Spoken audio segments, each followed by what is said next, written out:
World class. ब्रेकनंतर आपल्या सगळ्यांचं पुन्हा एकदा स्वागत। आमदार सचिन अहिर यांच्या शिंदेंच्या शिवसेनेतल्या प्रवेशानंतर आता आणखी एक विधान परिषद आमदार गळाला लावण्याची शिंदेंच्या शिवसेनेची तयारी सुरू असल्याची चर्चा सुरू आहे।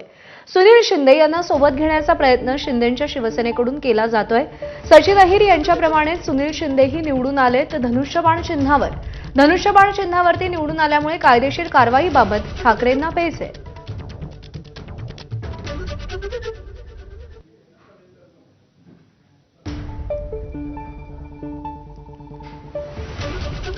वेदांत नेब आपले प्रतिनिधी आपल्याला अधिक अपडेट देतील।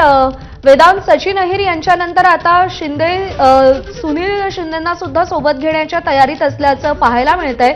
कशा पद्धतीनं ही व्यूहरचना शिंदेंकडून आखली जाते आणि ठाकरेंसमोरचे पेच नेमके काय आहेत? एक तर ठाकरेंच्या शिवसेनेला वरळीमध्ये डॅमेज करण्याचा प्रयत्न शिंदे शिवसेनेकडून सुरू आहे। काल आपण बघितलं सचिन अहिर यांना सोबत घेतलं आणि उपसभापती पदाची ऑफर शिवसेनेकडून देण्यात आली आणि त्यानंतर म्हणजे आता जर आपण बघितलं तर उर्वरित 5 आमदार हे विधान परिषदेचे आहेत आणि 5 पैकी 1 आमदार हे शिवसेना म्हणजे धनुष्यबाण चिन्हावर निवडून आलेले आहेत, ते म्हणजे सुनील शिंदे।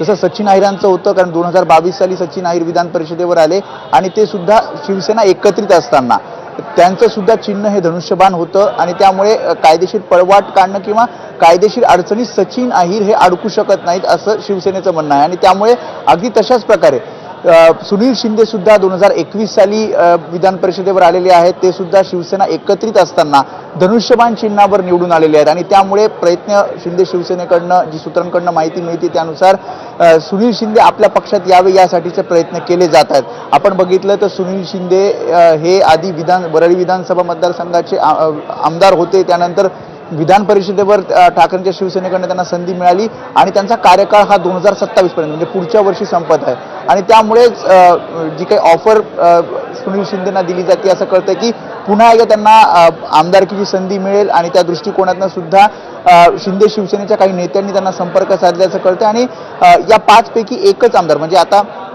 विधान परिषदेचे 5 उर्वरित आमदार मिलिंद नार्वेकर असतील, त्यासोबतच जमू अभ्यंकर, अनिल परब हे सर्व मशाल चिन्हावर निवडून परत विधान परिषदेवर आले आहेत। मात्र सुनील शिंदे हे धनुष्यबाण चिन्हावर निवडून आलेले आहेत आणि त्यामुळे एक प्रकारचा प्रयत्न केला जातोय। सुनील शिंदे जर शिंदे शिवसेनेत आले तर कायदेशीररित्या सुद्धा त्यांच्यावर कारवाई होणार नाही आणि एक ताकद शिंदे शिवसेनेची खास करून वरळीमध्ये वाढेल आणि आदित्य ठाकरेंच्या अडचणी वाढतील त्या दृष्टिकोनातून तो प्रयत्न केला जातोय अशी माहिती आहे। निश्चित वेदांत, धन्यवाद दिलेल्या सगळ्या सविस्तर माहितीसाठी।